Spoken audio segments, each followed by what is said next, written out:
Hello everyone, welcome back to my channel UGC Net Commerce Basics with Nikki। तो चलिए आज की class शुरू करते हैं। आज की क्लास में हम unit second accounting and auditing के दिसंबर 2025 में आए PYQ सॉल्व करेंगे। इससे पहले मैंने यूनिट 1 बिजनेस इन्वायरमेंट के PYQs कराए हैं, तो आप वीडियो में जाके वो चैनल पर जाके वो वीडियो चेक कर सकते हैं। तो चलिए आज की क्लास शुरू करते हैं।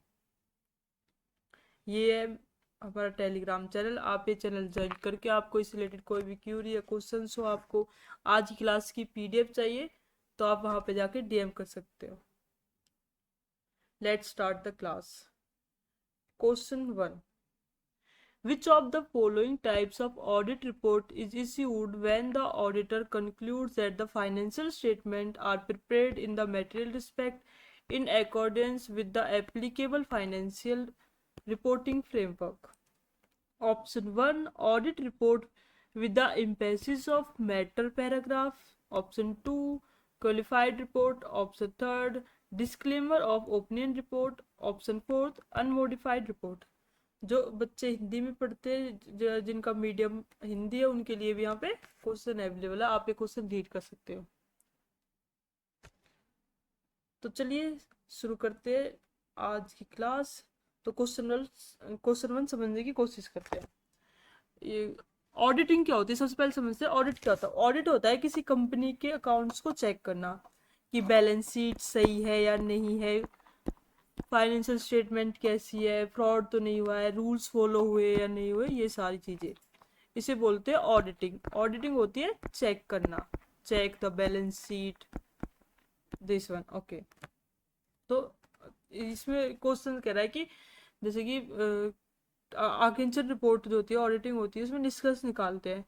तो वित्तीय रिपोर्टिंग के अनुसार कौन सा टाइप है ये कि इन ऑल मैटर्स रिस्पेक्ट। तो ऑडिटर्स के ओपिनियन होते हैं, जैसे कि फर्स्ट होता है अनमोडिफाइड ओपिनियन। ये अनमोडिफाइड ओपिनियन होता है, अनमोडिफाइड ओपिनियन की आपकी रिपोर्ट बिल्कुल क्लियर है, सही है, इसमें कोई मिस्टेक नहीं है। तो जब ओपिनियन देता है बिल्कुल सही और क्लीन रिपोर्ट की ऑडिटर, तो उसकी स्टेटमेंट होती है कि इन ऑल मैटेरियल रिस्पेक्ट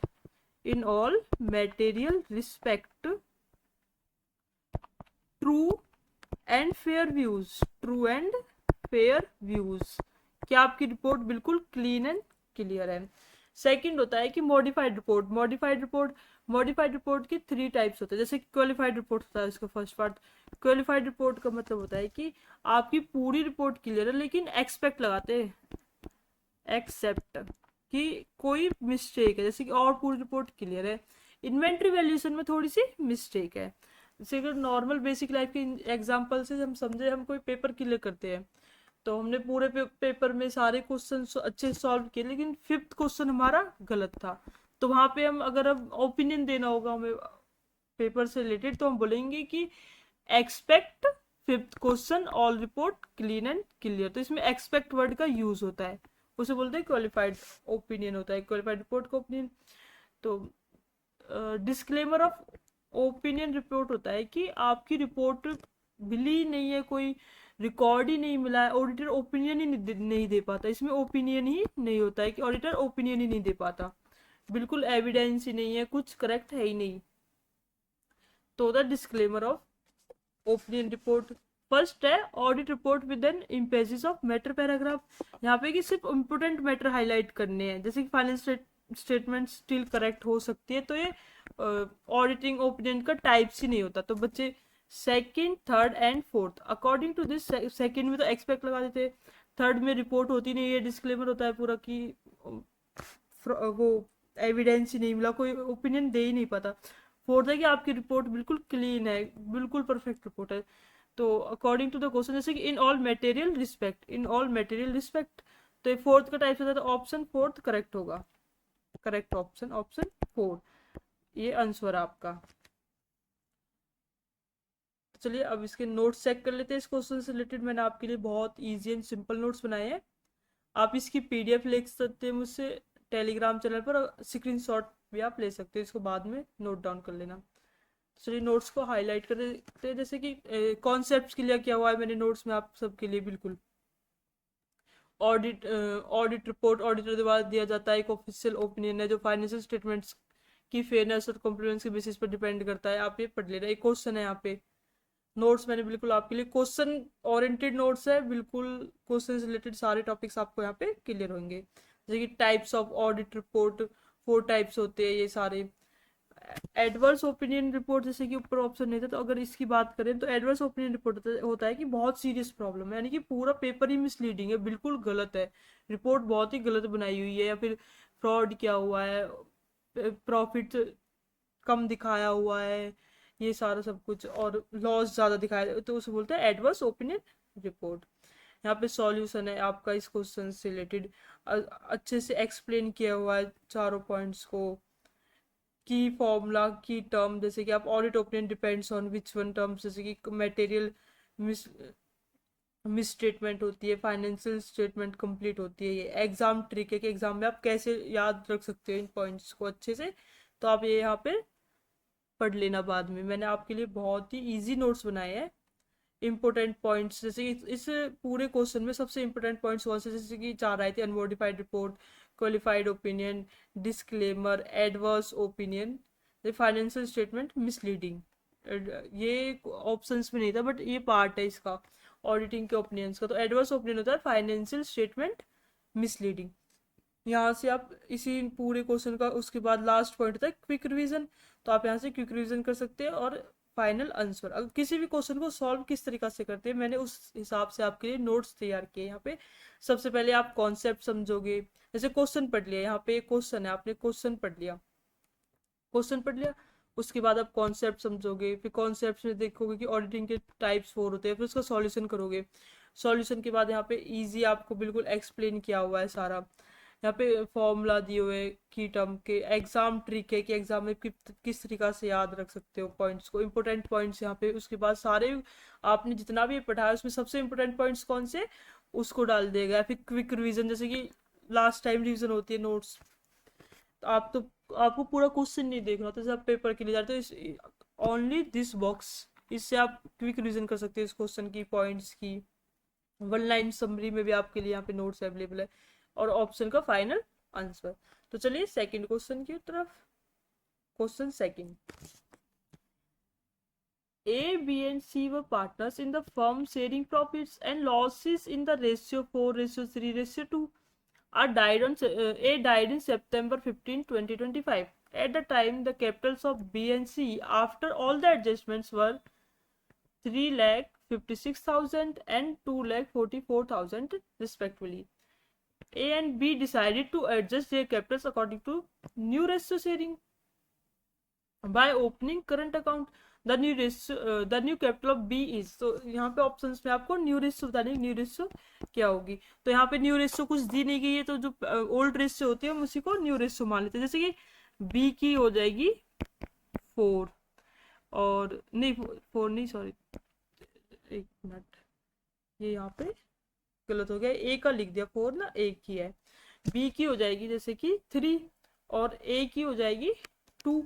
तो हम यहाँ पे ए की और 2 की प्लस कर लेंगे, टोटल कितनी होगी 3, और सी का हो गया 2। अगर हम इन दोनों को प्लस कर लेंगे तो टोटल हो जाएगा 5। तो हम कैपिटल कितनी है टोटल ये प्लस करते हैं, जैसे कि बी की 3,56,000 होगी, इसको प्लस कर लेंगे।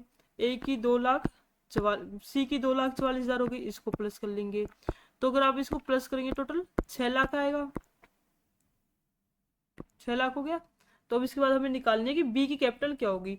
तो 6 लाख में बी के शेयर कितना 3% है, तो 3/5। तो आप इसको कैलकुलेट कीजिए, आप क्या होगा, कैलकुलेट करके मुझे कमेंट करके बताइए। तो जैसे ही हो जाएगी 3,60,000। तो ऑप्शंस में चेक कीजिए, option 4 was the correct option. Okay, तो चलिए नेक्स्ट क्वेश्चन की तरफ चलते हैं। यहाँ पे इस क्वेश्चन के भी रिलेटेड नोट्स आपको अवेलेबल है, इस क्वेश्चन के रिलेटेड नोट्स। चलिए हाइलाइट्स करते हैं main points of the notes. जैसे टॉपिक की क्वेश्चन कौन से टॉपिक में था, adjustment of capital through current accounts. Okay, तो सबसे पहले हम किसी भी क्वेश्चन का कॉन्सेप्ट ले करते हैं। जैसे यहाँ पे आप साइड में क्वेश्चन भी अवेलेबल है नोट्स, अगर आप नोट्स लोगे या इसका स्क्रीनशॉट लोगे तो साथ में आपको क्वेश्चन है कि हाँ इसको से रिलेटेड ये कॉन्सेप्ट होगा। यहाँ पे फाइनल सॉल्यूशन है क्वेश्चन का, ये स्टेप बाय स्टेप सॉल्यूशन आप देख सकते हो। फिर यहाँ पे एक्सप्लेन किया हुआ है अच्छे से, अगर कोई प्रॉब्लम हो तो आप कमेंट कर सकते हो, मुझे समझना है। जैसे इंपॉर्टेंट पॉइंट्स दिए हुए हैं, फिर उसके बाद कि इसके बाद ये इंपॉर्टेंट पॉइंट्स निकल के आते हैं कि कैपिटल एडजस्टमेंट करने के लिए करंट अकाउंट्स ओपन किए जाते हैं, या एडजस्टमेंट हमेशा सेक्रीफाइसिंग रेशियो में होता है, अगर रेशियो सेम हो तो नो एडजस्टमेंट, कैपिटल सेम रहते हैं। करंट अकाउंट में गेन होने पर करंट बैलेंस और लॉस होने पर डेबिट बैलेंस होता है। तो इससे रिलेटेड आपको जो मेन इंपोर्टेंट पॉइंट्स है वो भी यहाँ पे हाईलाइट किए। एग्जाम ट्रिक की आप एग्जाम में किस हिसाब से लर्न रख सकते हो, क्या मेन इन डेप्थ टॉपिक्स इसमें, जैसे कैपिटल एडजस्ट होते हैं सेक्रीफाइसिंग रेशियो में, ओल्ड रेशियो और न्यू रेशियो सेम होते हैं, नो एडजस्टमेंट होती है, कैपिटल सेम रहेंगी। क्वेश्चन में ध्यान से चेक करें रेशियो चेंज हुआ है या नहीं, इस क्वेश्चन में रेशियो चेंज नहीं हुआ, सेम था। अगर न्यू रेशियो होता तो चेंज हो जाता। जैसे कि क्विक रिवीजन, अगर लास्ट टाइम नोट्स होते हैं, जैसे कि आप एग्जाम के लिए जा रहे हो तो लास्ट टाइम नोट्स होते हैं, आप अच्छे से इनसे पेपर की तैयारी कर सकते हो। 1 लाइन समरी है, मैंने आपके लिए बहुत ही सिंपल नोट्स बनाए हैं। ये फाइनल आंसर ये हो गया। तो आप ये नोट्स इसकी पीडीएफ ले सकते हो मुझसे, या आप एसएस लेके भी आप ये कर सकते हो। तो चलिए नेक्स्ट क्वेश्चन की तरफ। क्वेश्चन 3 रीड आउट कीजिए। क्वेश्चन 3 है, क्वेश्चन 3 आया द ब्रेक इवन पॉइंट से आया, the break even point expressed, the break-even point expressed in amount sales in rupees of X limited having selling price of rupees 20 per unit, variable cost of rupees 14 per unit and fixed cost होगी 7,92,000। तो यहाँ पे आपको options दिए हुए कि कौन सा है सही है और कौन सा नहीं है। तो हिंदी वाले बच्चों के लिए क्वेश्चन ये रहा, तो जल्दी से रीड आउट कर लीजिए आप। अगर आपको कोई प्रॉब्लम हो, कुछ और कोई क्वेरी हो तो आप कमेंट करके पूछ सकते हो मुझको, आपको हर कमेंट का रिप्लाई मिलेगा। या आप टेलीग्राम में आप डायरेक्ट मुझसे बात कर सकते हो, टेलीग्राम चैनल पर, वहाँ पे आप कुछ भी कोई भी प्रॉब्लम हो आप मुझसे पूछ सकते हो। तो चलिए क्वेश्चन सॉल्व करते हैं। B BEP break even points को शॉर्ट में बोलते हैं बीईपी। बीईपी क्या होती है? बीईपी पॉइंट होता है जैसे कि आपने कोई भी बिजनेस शुरू किया है तो उस बिजनेस में आप जो जितनी भी सेल्स करते हो, मतलब बिजनेस में सेल्स में, जैसे कि बिजनेस में आपको सामान बेचते टाइम जितनी भी आपकी सेल्स हुई है उसमें आपको लॉस हुआ है, कोई लॉस भी नहीं हुआ, लॉस भी आपका 0% है। प्रॉफिट बिजनेस में आपको प्रॉफिट भी आपका 0% है, ना तो आपको कोई प्रॉफिट हुआ है ना आपको कोई लॉस हुआ है, दोनों जीरो। तो इसको बीईपी बोलते हैं, ब्रेक इवन पॉइंट, यानी कि नो लॉस और नो प्रॉफिट। ओके, तो चलो आगे। जैसे कि टोटल जैसे हम बिजनेस करते हैं तो बिजनेस में दो तरीका की कॉस्ट आती है। एक होती है फिक्स्ड कॉस्ट। फिक्स्ड कॉस्ट कौन सी कॉस्ट होती है? फिक्स्ड कॉस्ट होती है कि वेट, ये थोड़ा यहाँ पे रॉन्ग हो गया, मैं अभी इसको इरेज करती हूँ, तब तक आप वेट कीजिए, तब तक समझते चलो। जैसे फिक्स फिक्स एक तो होती है फिक्स्ड कॉस्ट। फिक्स्ड कॉस्ट कौन सी कॉस्ट होती है कि जो सेम रहती है, जिसमें खर्चा आपका सेम रहता है। जैसे कि आपको पार्टनर्स को सैलरी देनी होती है, वर्कर्स को सैलरी देनी होती है, जिस बिल्डिंग में आप एक कुछ भी कंस्ट्रक्शन का जैसे कि कुछ भी काम करते हो बिजनेस में, पैन बनाते हो कुछ भी, तो उसका किराया देना होता है, फिक्स्ड कॉस्ट होती है। जैसे कि रेंट एंड सैलरी, ये हो गई। एक सेकंड होती है आपकी, सेकंड होती है बी, होती है आपकी वेरिएबल कॉस्ट। वेरिएबल कॉस्ट को शॉर्ट में वीसी भी बोलते हैं। ओके, वेरिएबल कॉस्ट कौन सी है? जो प्रोडक्शन पर डिपेंड होती है। जैसे कि रॉ मटेरियल हो गया, अगर आप 10 पेन बना रहे हो तो रॉ मटेरियल कम होगा, और 50 पेन बना रहे हो तो रॉ मटेरियल ज़्यादा होगा। ये चेंज होती रहती है, इसलिए इसे वेरिएबल कॉस्ट बोलते हैं। रॉ मटेरियल वगैरह आपकी वेरिएबल कॉस्ट में आती है। तो चलिए क्वेश्चन सॉल्व करते हैं। इसमें ब्रेक इवन पॉइंट, जैसे कि आपको पूछा गया break even expression amount of sales in rupees, चलिए निकालते हैं। अब क्वेश्चन को शुरू करते हैं। सबसे पहले इसमें कंट्रीब्यूशन निकालते हैं कि कितना कंट्रीब्यूट हुआ है, जैसे पेन को बनाने के लिए कितना आपको फायदा हुआ है टोटल। जैसे फॉर्मूला, इसमें कंट्रीब्यूशन का फॉर्मूला होता है कि कंट्रीब्यूशन का फॉर्मूला होता है एसपी, सेल्स प्राइस होता है, माइनस वीसी, वेरिएबल कॉस्ट होती है। तो यहाँ पे एसपी आपको 20 रुपीज दिया हुआ है, तो 20 माइनस 14, ये आपका 20 हो गया। तो कंट्रीब्यूशन आपको टोटल 6 रुपीज का आएगा। ओके, चलिए नेक्स्ट अब इसमें क्लियर करते हैं कि 6 रुपीज कॉन्ट्रीब्यूशन हो गया। इसको निकालने के बाद फिर पीवी रेशियो निकालते हैं, profit volume relationship between profit and volume relationship. तो पीवी रेशियो के लिए आपको कॉन्ट्रीब्यूशन अपॉन सेल्स होती है, कॉन्ट्रीब्यूशन अपॉन सेल्स। तो आपका कॉन्ट्रीब्यूशन है 6 रुपीज का और सेल्स आपकी टोटल 20 है। तो इसका आपका अगर आप करोगे तो 30% आएगा, यानी कि 0.3%। तो बीपी निकालते हैं। बीपी निकालने का यानी कि ब्रेक इवन पॉइंट निकालने का फॉर्मूला होता है F C upon PV ratio. PV ratio होता है। तो एफ सी क्या है, एफ सी जैसे कि आपके क्वेश्चन में यहाँ पे दी हुई है 7,92,000। ओके, और पीवी रेशियो हमने अभी निकाला था, तो 30% लगा लो, 0.3 जो भी 0.3। अगर हम इसको कैलकुलेट करेंगे तो ये आंसर आएगा 264,000, यानी कि 26,40,000। Option 4 was the correct answer. तो ऑप्शन 4 यहाँ पे आपका आंसर निकल के आया है। Okay, correct. नाउ अब इससे रिलेटेड नोट्स चेक कर लेते हैं। मेन पॉइंट्स नोट्स के हाईलाइट करते हैं। जैसे कि इसमें यहाँ पे आपको टॉपिक दिया हुआ है कि क्वेश्चन कौन से टॉपिक से है, तो बीपी ब्रेक इवन पॉइंट हो गया। यहाँ पे आपको क्वेश्चन है, क्वेश्चन किस से रिलेटेड कॉन्सेप्ट की, बीओपी पॉइंट कौन सा पॉइंट होता है, जैसे कि यहाँ पे टोटल रेवेन्यू और टोटल कॉस्ट आपकी सेम होती है, यानी कि नो लॉस और नो प्रॉफिट, बिल्कुल जीरो होता है सपोज। तो सॉल्यूशन यहाँ पे आपको दिया हुआ है क्वेश्चन का, कंप्लीट सॉल्यूशन आंसर जैसे जो हमने ऊपर कैलकुलेशन की थी 26,40,000। यहाँ पे आपको क्वेश्चन के पॉइंट्स को अच्छे से एक्सप्लेन किया हुआ है। एग्जाम ट्रिक है कि इस तरीका से एग्जाम में पेपर्स पूछे जाते हैं, थोड़ा घुमा दिया जाता है क्वेश्चंस को, जैसे नेक्स्ट टाइम आपको कुछ और इस तरीका से पूछ लिया जाता है। की फॉर्मूला जैसे इसमें कौन कौन से फॉर्मूला यूज हुए, इंपॉर्टेंट पॉइंट्स कौन कौन से आए थे। अब यहाँ पे ओवरऑल फिर बात होती है कि इंपॉर्टेंट पॉइंट टोटल में क्या निचोड़ निकल के आए थे। मेन इंपॉर्टेंट पॉइंट्स है, बिल्कुल सिंपल लैंग्वेज में आपके लिए, बहुत सिंपल लैंग्वेज में बनाए मैंने। जैसे क्विक रिवीजन हो गया यहाँ पे कि क्विक रिवाइज करना है आपको, पीवी रेशियो इंक्रीज बीओपी कम होगा, पीवी रेशियो डिक्रीज बीओपी ज्यादा होगा, ये सारा 1 लाइन समरी होती, summary question related and final answer option 4 26,40,000। तो चलिए फोर्थ क्वेश्चन करते हैं। आप ये क्वेश्चन एक बार पढ़ लीजिए पहले। जैसे which of the following statement is incorrect for amalgamation in the nature of merger. यहाँ पे इनकरेक्ट स्टेटमेंट बतानी है। जैसे कि फर्स्ट ऑप्शन हो गया all assets and liabilities of the transferred company taken over by the transferee company. तो सबसे पहले हम इसमें चलो पहले क्वेश्चन रीड आउट कर लेते हैं। Option 2, shareholders of the transferring company need not become equity shareholders to the transferring company. Payment of purchase consideration is made in cash only for fractional shares if any. Option 4, the business of transferor company is intended to the carried on after amalgamation by the transferring company. चलिए question समझते।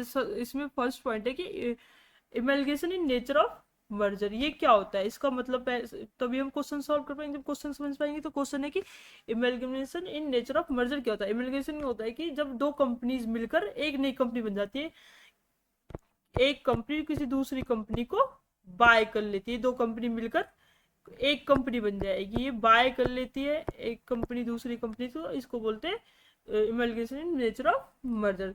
तो इमेलगेशन 2 types का होता है। First होता है in nature of merger, जैसे कि आपने देखा है इसमें आप कंपनी को परचेज कर लेते हो, और सेकंड अलग तरीका से होता है। तो जैसे यहाँ पे फर्स्ट है, पहले हम ये समझते हैं। जैसे ऑप्शन समझते हैं कि आपने कंपनी को खरीद लिया, एक कंपनी ने दूसरी कंपनी को खरीद लिया। तो ऑप्शन में कि all assets and liabilities of the transferring company taken over by the transferor company taken over by the transfer company. Correct. जब आप एक कंपनी दूसरी कंपनी को बेची जाती है तो उसकी टोटल ऑल जो लायबिलिटीज होती है, एसेट्स होती है, सब ट्रांसफर की जाती है। तो ये ऑप्शन सही है, क्योंकि जितनी भी देनदारियां होगी या जो भी आपके बकाया पैसा होगा, उसके बाद वही कंपनी दूसरी वाली कंपनी लेती है जिसने कंपनी को खरीद लिया है। सेकंड ऑप्शन है कि share holders of the transfer company need not become equity share holders of the transfer company. इसका मतलब है कि जिस कंपनी, अगर जैसे फर्स्ट ने सेकंड को बाय किया है, तो इसके जो शेयर होल्डर्स थे पहले, वो फर्स्ट में शेयर होल्डर नहीं बनेंगे अकॉर्डिंग टू द ऑप्शन 2, कि फर्स्ट इन्हें शेयर होल्डर नहीं बनाएगी फर्स्ट कंपनी, तो ये गलत है। बनते वो उनका पूरा हक होता है उस कंपनी में, पार्ट होते हैं जो कंपनी बाय करती है उसका। तो शेयर होल्डर्स यहाँ पता है not become equity share holders, तो ये ऑप्शन आपका गलत हो जाएगा। तो ऑप्शन थर्ड, तो आपका आंसर हो जाएगा ऑप्शन टू होगा आपका आंसर, सेकंड ऑप्शन। तो चलो और ऑप्शन समझते हैं। जैसे कि थर्ड है कि payment of purchase consideration is made in cash only for frictional shares. यहाँ पे आपको एग्जाम, ये एग्जाम ट्रैप होता है, एग्जामिनर आपको ट्रैप में फंसाता है। जैसे कि हमारा कोई भी शेयर्स का जो भी लेन देन होता है ना, वो पैसों में नहीं होता, उसमें पैसों में लेन, जहाँ पे जैसे कैश आया है तो कैश में लेन देन ही नहीं होता। बट जो जैसे कि 10, 11 ये शेयर्स का नहीं होता। लेकिन अगर शेयर्स को आप जैसे कि इस कंपनी से दूसरी कंपनी ने खरीदे, 10.5 शेयर्स है आपके, तो जो 0.5 होता है इनको बोलते हैं फ्रैक्शनल शेयर्स। तो फ्रैक्शनल शेयर्स का होता है ओनली इन कैश। तो जो फ्रैक्शनल शेयर्स है इन कैश ओनली, फ्रैक्शनल का होता है, कंप्लीट शेयर्स का नहीं होता। तो ये ऑप्शन भी सही हो जाएगा। अब ऑप्शन 4 है the business of transfer companies intend to carried on after application by the transfer company. कि जो पहले बिजनेस था, पहली कंपनी का जो बिजनेस था, जिसने जैसे ये कंपनी बनाती थी पेन, और इसको फर्स्ट वाले ने जैसे खरीद लिया इस वाली कंपनी को, तो जरूरी नहीं है कि ये इसका बिजनेस कंटिन्यू करे। ये जरूरी है, ऐसा नहीं है। अगर आपने ये बिजनेस शुरू नहीं किया तो ये जो इमेलगिनेशन बाय नेचर होता है ये नहीं होगा फिर इसका मतलब। यानी कि जैसे आप ये कंपनी पेन बनाते, तो अगर खरीदने के बाद जो इस कंपनी ने इसे खरीद रहा है तो इसे ये काम कंटिन्यू रखना पड़ेगा, यानी कि ये भी पेन बनाएगी। तो ऑप्शन 4 करेक्ट हो गया यहाँ पे। तो चलिए आगे चलते हैं।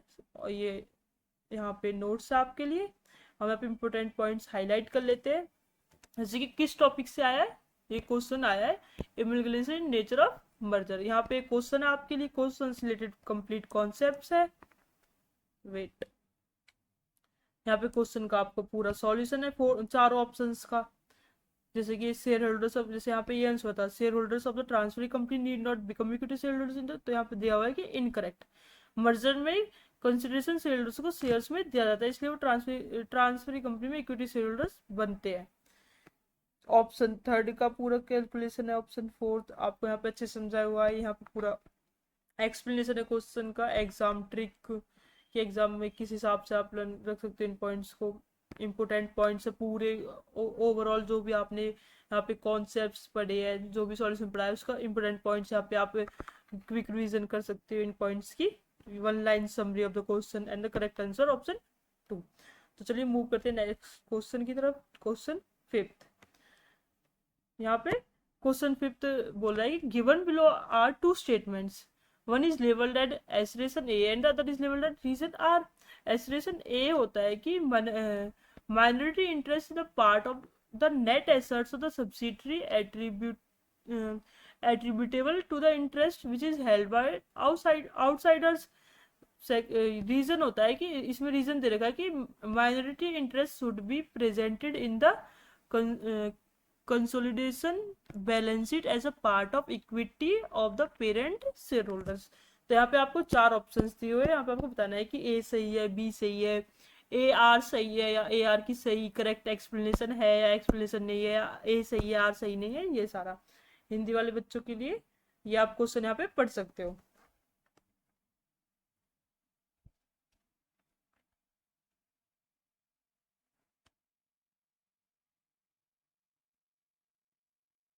तो चलिए क्वेश्चन समझते हैं। तो इसमें सबसे पहले हम समझते हैं कि माइनॉरिटी इंटरेस्ट क्या होता है।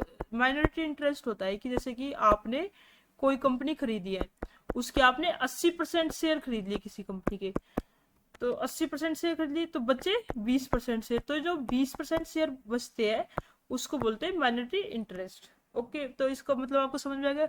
तो एसरेशन ए बोल रहा है कि minority interest is the part of the net assets of subsidiary attributes interest which is held by outsiders की, जो आउटसाइडर्स द्वारा आपकी कंपनी का इंटरेस्ट है वो बोलते, तो हाँ 20% आपके आउटसाइडर्स होते हैं। माइनॉरिटी इंटरेस्ट वही था, ये आउटसाइडर्स होते हैं। तो ए आपका करेक्ट है। तो आर रीजन क्या बोल रहा है कि minority interest should be presented in the consolidation balance sheet as a part of equity the parent shareholder company. तो जो इस ये पेरेंट इक्विटी पार्ट पार्ट होते हैं, बैलेंस शीट में पार्ट होते हैं पेरेंट शेयर होल्डर्स कंपनी का अकॉर्डिंग टू रीजन। तो ये रॉन्ग है, कोई पार्ट नहीं होते, आउटसाइडर्स ही होते हैं। तो यहाँ पे ऑप्शन ए आपका करेक्ट होगा और आर नॉट करेक्ट, तो ऑप्शन 3 आपका आंसर होगा।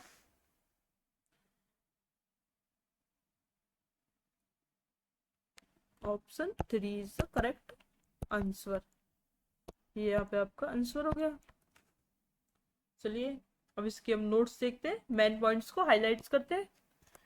ये टॉपिक कौन सा आया था, जैसे मैनिटरी इंटरेस्ट से टॉपिक आया था आपका।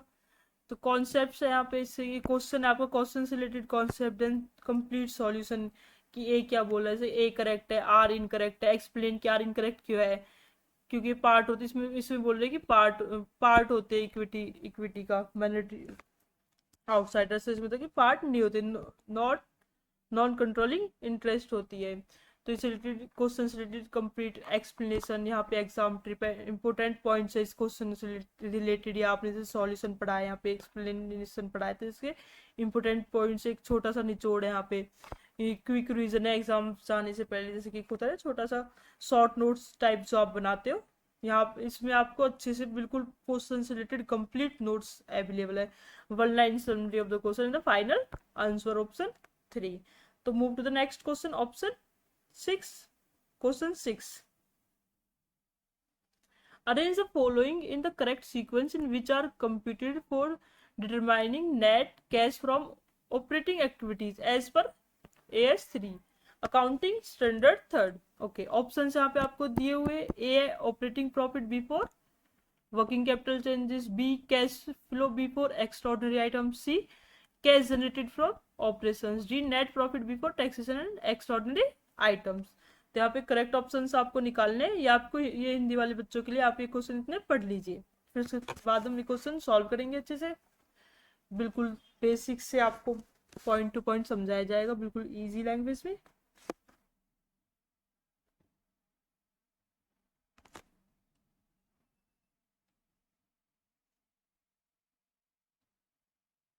चलिए क्वेश्चन समझते हैं। सबसे पहले हम समझते हैं कि कैश फ्लो क्या होता है। कैश फ्लो से रिलेटेड जैसे क्वेश्चन, तो कैश फ्लो क्या होता है, कैश फ्लो का मतलब होता है बिजनेस में कितना पैसा आया और कितना गया, टोटल इनफ्लो और आउटफ्लो होता है, इनफ्लो और आउटफ्लो कितना हुआ है बिजनेस में, उसको हम कैश फ्लो बोलते हैं, in out inflow and outflow. Okay, तो नाउ अब क्वेश्चन बोल रहा है कि कंपनी के एक्चुअल बिजनेस कैश निकालने के स्टेप्स बताने, हमको ये ऑपरेट करने सही से। सबसे पहले क्या करते हैं, फिर क्या करते हैं, कंपनी का एक्चुअल एक्चुअल बिजनेस में कैश निकालने के स्टेप्स बताने।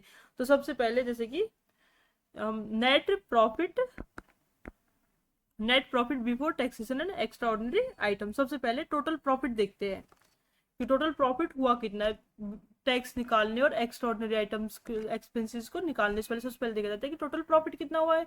तो सबसे पहले आएगा ऑप्शन डी। फिर उसके बाद चेक करते हैं operating profit before working capital changes, second होता है ये। जैसे कि यहाँ पे हमारा फर्स्ट में आप लगा लो कि आपको टोटल 10 लाख का प्रॉफिट हुआ है। ओके, 10 लाख का आपको यहाँ पे प्रॉफिट हुआ है।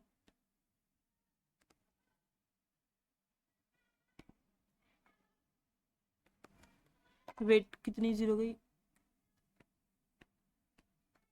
ओके ये हो गया आपका 10 लाख, जैसे कि आपको टोटल 10 लाख का प्रॉफिट हुआ है। तो सेकंड ऑप्शन, सेकंड स्टेप बोला था कि operating profit before working capital changes, यानी कि जैसे कि हमने मशीन ली, मशीन में हम डेप्रिसिएशन निकाल देते हैं, मशीन में जैसे कि डेप्रिसिएशन हम निकाल देते हैं, लेकिन मशीन खरीदने के टाइम पे हमने पूरे पैसे दे देते, परंतु बुक्स में हम डेप्रिसिएशन भी काटते हैं। जैसे कि डेप्रिसिएशन हमने 1,000 का काटा, 1 लाख का काटा था, तो हम टोटल 1 लाख प्लस कर लेंगे,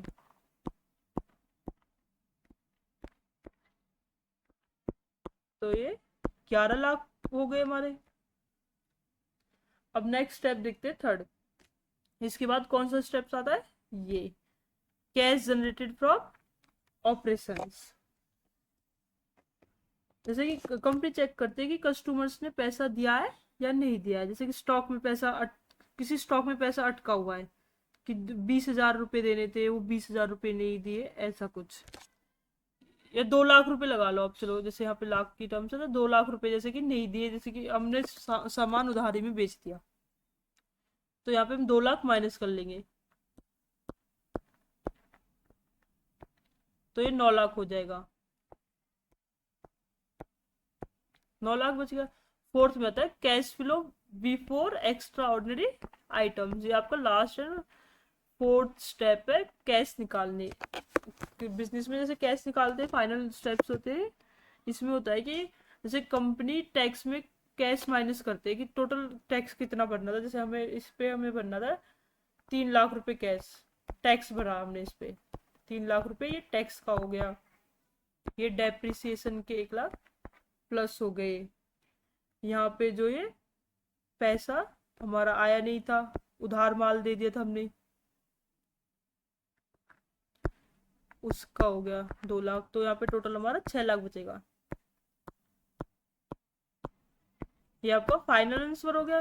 चलो सीक्वेंस को ऑप्शंस पे रखते हैं, सबसे पहले आएगा ऑप्शन डी, डी के बाद आपका आएगा ऑप्शन ए, उसके बाद आपका सी एंड बी, तो option 4 was the correct answer, तो आंसर आएगा ऑप्शन 4।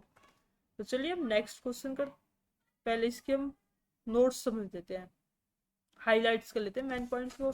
जैसे ये टॉपिक कौन से टॉपिक से क्वेश्चन आया था, कैश फ्लो स्टेटमेंट के सीक्वेंस लगाने थे, सीक्वेंस लगाने थे ना इसमें, net cash from operating activities S 3 device. तो यहाँ पे आपको क्वेश्चन है, क्वेश्चन से रिलेटेड कॉन्सेप्ट, AS3 क्या होता है, फिर इसका पूरा सॉल्यूशन है ऑप्शन वाइज, जैसे कि ऑप्शन 1 2 3 4 आपको समझाया हुआ है पूरा, हिंदी इंग्लिश मिक्स लैंग्वेज, बिल्कुल बेसिक लैंग्वेज है, बिल्कुल सिंपल से।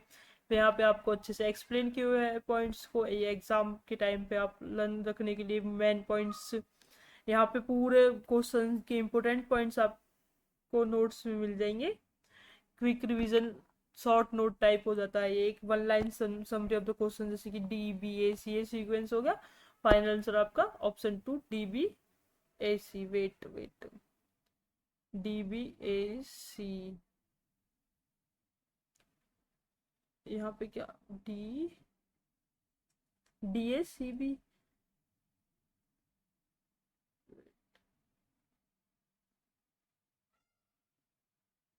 तो ये डी हो जाएगा, DACB, ये तो यहाँ पे थोड़ी सी मिस्टेक हो गई, तो आप ये चेक कर लेना, करेक्ट हो जाएगा। ओके, तो चलिए क्वेश्चन 7 शुरू करते हैं। Which are the following statement is incorrect, तो यहाँ पे हमें इनकरेक्ट स्टेटमेंट बतानी है। जैसे फर्स्ट होती है कि management audit is not compulsory under any law, B vouching is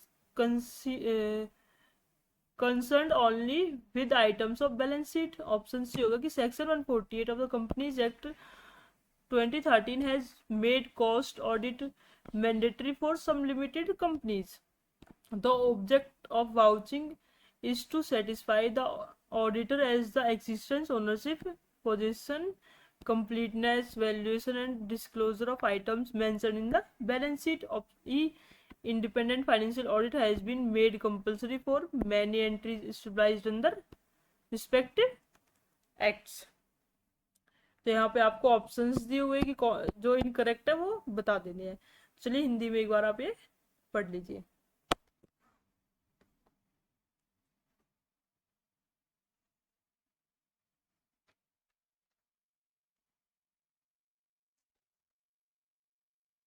चलिए क्वेश्चन सॉल्व करते हैं।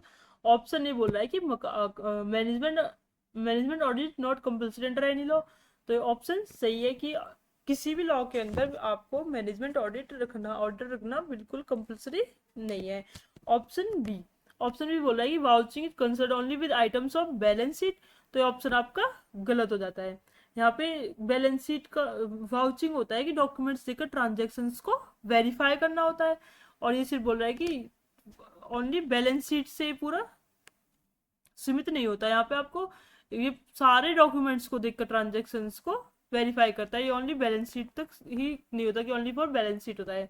ऑप्शन सी आपका section 148 of companies act 2013 had made cost audit mandatory for some limited companies के लिए ये मैंडेटरी बनाया गया है कोस्ट ऑडिट, तो ये कोस्ट ऑडिट वाला है, सही है आपका, एक करेक्ट ऑप्शन है। तो ए हो गया और ए यहाँ पे सी हो गया, दो ऑप्शंस आपके यहाँ पे ऑप्शन 4 में मैच करिए।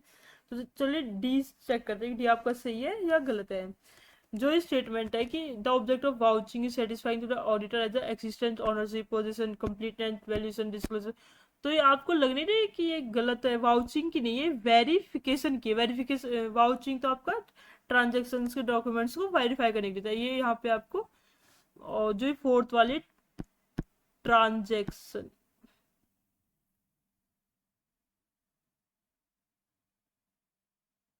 वेरिफिकेशन, वेरिफिकेशन की है ऑप्शन जो है वेरिफिकेशन, ये वेरिफिकेशन की पूरी वेरिफिकेशन का मीन है पूरा। ओके, तो ये यहाँ पे रॉन्ग हो गया, ये यहाँ पे रॉन्ग हो गया। तो ऑप्शन ई देखते हैं, independent financial audit has been made compulsory for many entities established under respective acts. तो कुछ के लिए यहाँ पे कंपल्सरी है ऑडिटिंग, तो ये बिल्कुल राइट है। तो चलिए ये ऑप्शन 4 से मैच है आपका, तो इसका आंसर होगा ऑप्शन 4। वाउचिंग, वाउचिंग इसमें आपका एक पॉइंट निकल के आया, इससे रिलेटेड अभी भी क्वेश्चन आया था जून 2026 में। इंपॉर्टेंट पॉइंट है, वाउचिंग होता है कि ट्रांजेक्शन्स डॉक्यूमेंट्स, जैसे डॉक्यूमेंट्स को देके ट्रांजेक्शन्स को वेरीफाई करना, डॉक्यूमेंट्स को चेक करना, ट्रांजेक्शन्स को डॉक्यूमेंट्स देख कर ट्रांजेक्शन्स को वेरीफाई करना। ओके, तो ये आप पढ़ सकते हैं यहाँ पे, और ये वेरिफिकेशन की पूरी आपकी पूरी डेफिनेशन हो गई जो दे रखी है, जो यहाँ पे वाउचिंग लिखा था यहाँ पे वेरिफिकेशन के। चलिए नेक्स्ट, अब इसका नोट्स चेक कर लेते हैं एक बार। ये हम यहाँ पे जैसे टॉपिक है कि ऑडिट के इम्पोर्टेंट कॉन्सेप्ट से रिलेटेड आया है कि ये क्वेश्चन है आप पे, कॉन्सेप्ट है, क्वेश्चन से रिलेटेड कॉन्सेप्ट। यहाँ पे टोटल पूरा सॉल्यूशन दिया हुआ है यहाँ पे 4 ऑप्शंस का। ये मैन एक्सप्लेनेशन आपकी exam trick, important points total जो इस क्वेश्चन से निकल के आए, ये आपको यहाँ पे एक छोटे से बॉक्स में मिल जाएंगे जिन्हें आप इजी से याद कर सकते हैं। क्विक रिवीजन हो जाती है यहाँ पे, 1 लाइन समरी है, फाइनल आंसर आपका B C and option E निकल के आया है। चलिए नेक्स्ट क्वेश्चन सॉल्व करते हैं। क्वेश्चन 8, यहाँ पे आपको मैच मैच करने है कि इससे related option A B C 1 second 3rd 4th किससे रिलेटेड है। जैसे कि इसमें आप देख सकते हो ए है making provision for bad and doubtful debts for discount and debtors, ये किसकी हो सकती है यहाँ पे, किससे रिलेटेड है इसका मतलब। बी है expense should be recognised in the period of which associated revenue is recognised. C assets are not shown in their current realizable value। D internally related goodwill is not recorded in the books of account। यहाँ पे आपके option से choose करने आपको which option is correct. तो हिंदी में भी एक बार आप देख लीजिए।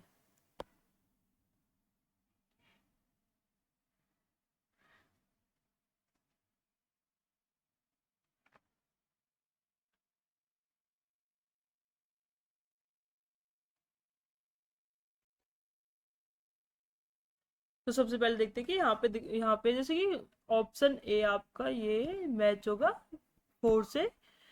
कंजर्वेटिज्म, कंजर्वेटिज्म क्या होता है कि सबसे पहले इसका सिंपल लैंग्वेज में समझे तो पहले लॉस मान लो, जैसे कि लॉस दिखाओ जल्दी, प्रॉफिट तब दिखाना जब पक्का हो जाए। जैसे आपने किसी को उधार पैसा दिया है और वो पैसा अभी वापस नहीं आया है, तो उसके लिए आप अलग से बना देते हो कि bad debts provision, making provision for bad debts and doubtful debts for the discount debtors. पहले ही मान लेना, उसे लॉस मान लेना, जो पैसा अभी तक आया नहीं उसको पहले ही लॉस मान लेना। तो ये कंजर्वेटिज्म से मैच होगा।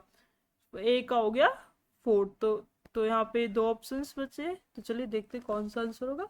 सेकंड होगा, जैसे कि expense should be recognise in the period of which associated revenue generate, की जिस पीरियड में आपको अर्निंग हुई है उसी पीरियड में रिवेन्यू हुआ है, उसी पीरियड में आपको एक्सपेंसेस भी दिखा देने चाहिए। तो मैचिंग कॉन्सेप्ट हो गया। बी का 3rd हो गया मैचिंग, कि जिसमें रिवेन्यू जनरेट हुआ है यानी कि प्रॉफिट हुआ है उसी ईयर में आपको उससे रिलेटेड एक्सपेंसेस बुक्स में दिखा देने चाहिए। जैसे 2025 में आपको प्रॉफिट जितना भी हो 2025 में जितने भी उससे रिलेटेड आपको एक्सपेंसेस होते तो उसे उस ईयर में हम दिखा देंगे। तो ये होता है मैचिंग कॉन्सेप्ट्स। ऑप्शन सी हो गया assets are not shown in the current realisable value. ये ऑन गोइंग कंसर्न हो गया, जैसे कि बिजनेस चालू ही रहेगा, बिजनेस बंद ही नहीं होगा, तो इसमें हम एसेट्स को उसकी करंट रियलाइजेबल वैल्यू में नहीं दिखाते हैं। और डी आपका फर्स्ट से मैच हो जाएगा, जैसे कि internally generated goodwill is not recorded in the books of account. Cost concept होता है, जैसे कि आपने एसेट्स बाय की थी बिजनेस के लिए, वो आपने 10 लाख बाय की, और उसकी गुडविल, अगर आप गुडविल बोलते हैं इस प्रेजेंट टाइम में उसकी 12 लाख वैल्यू हो गई, तो 12 लाख, तो हम बुक्स में इसको कॉस्ट वैल्यू पे दिखाएंगे, 10 लाख की, 2 लाख की गुडविल नहीं दिखाएंगे। इसी को बोलते हैं कॉस्ट कॉन्सेप्ट।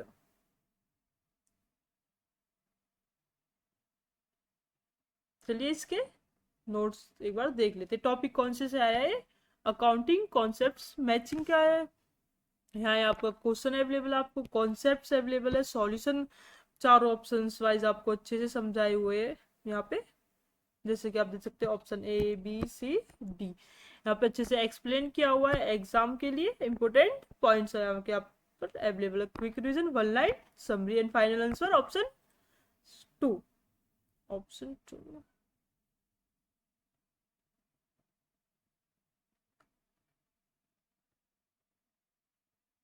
हाँ ऑप्शन 2 यहाँ पे जैसे लिखना, एक मिनट,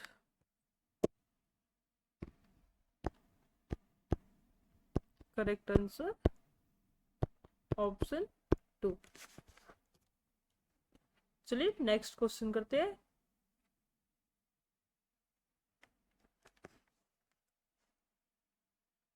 ये IND से रिलेटेड क्वेश्चन आया, आपको इनका मैच करना है कि कौन से में, क्योंकि कौन से AS में कौन सा रूल मैच करता है। तो चलिए एक बार देख लेते हैं, आप हिंदी में एक बार, ये ना वैसे हिंदी इंग्लिश सेम ही है, इसमें कुछ ज़्यादा है नहीं, तो आप देख लीजिए।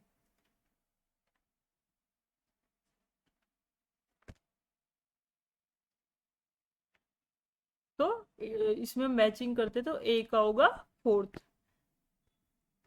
IND AS 7 कैश फ्लो से कनेक्ट होता है, इसमें स्टेटमेंट ऑफ कैश फ्लो होता है कि कंपनी में कैश कहाँ से आया और कहाँ गया टोटल, इसमें ऑपरेटिंग होती है, जैसे कि इन्वेस्टिंग, फाइनेंसिंग, कैश फ्लो में कंप्लीट ये होता है।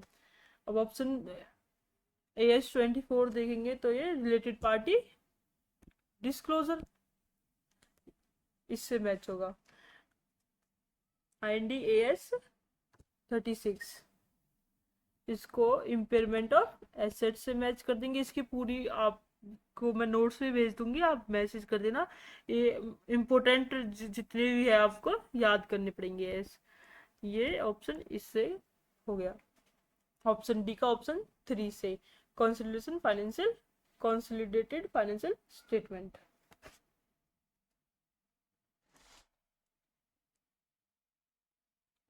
जो भी और इम्पोर्टेंट, जैसे कि AS 1 होता है, वो प्रेजेंटेशन ऑफ फाइनेंशियल स्टेटमेंट्स का होता है। AS 2 होता है, इन्वेंट्री रिलेटेड होता है। फिर उसके बाद इम्पोर्टेंट जैसे 7 हो गया, 1 हो, AS 1 इम्पोर्टेंट हो गया, जैसे कि 2 इम्पोर्टेंट हो गया, 7 इम्पोर्टेंट हो गया। 7 यहाँ पे आपको दिया गया, फर्स्ट फाइनेंशियल स्टेटमेंट रिलेटेड होता है, सेकंड में आपको इन्वेंट्रीज होती है, 7th में आपको कैश फ्लो होता है, 8th हो गया, 8th में आपको अकाउंटिंग की पॉलिसीज होती है, 10 हो गया, 10 में इवेंट्स आफ्टर रिपोर्टिंग पीरियड होता है। ये पूरी टेबल होती है इसकी, आप IND AS की आप पूरी याद कर लेना, एग्जाम में कोई सा भी पूछ लेते हैं। तो चलिए इसके नोट्स एक बार देख लेते हैं। Topic IND versus matching. यहाँ पे आपको क्वेश्चन अवेलेबल है, कॉन्सेप्ट, इस क्वेश्चन से रिलेटेड सॉल्यूशन, बिल्कुल इजी लैंग्वेज में बेसिक से सॉल्यूशन मिलेगा आपको यहाँ पे पूरा कंप्लीट, जैसे कि statement of cash flow, this standard deals with the cash flows from operating, investing and financial activities, match 4 से हो रहा है। यहाँ पे आपको कंप्लीट एक्सप्लेनेशन मिलेगी, क्वेश्चंस की इंपॉर्टेंट पॉइंट्स कौन कौन से निकल के आए एग्जाम के टाइम पे, मोस्ट इंपोर्टेंट इजी वे में आप कैसे याद कर सकते हैं, quick revision of the question, तो फाइनल आंसर आपका यहाँ पे ऑप्शन 2 निकल के आया है। ऊपर शायद अभी ये हमने क्या नहीं है, ऑप्शन 2 आंसर में ऑप्शन 2। तो चलिए आज की क्लास यहीं पे समाप्त करते हैं। Thank you for watching me and my channel. अगर आपको आज की वीडियो अच्छी लगी हो तो like the video and share the video and subscribe my channel. इससे पहले मैंने और बिजनेस इन्वायरमेंट की भी PYQ बेस्ड क्लास बनाई है, आप वो भी जाके चेक कर सकते हो। तो चलिए आज की क्लास यहीं पे ख़त्म करते हैं।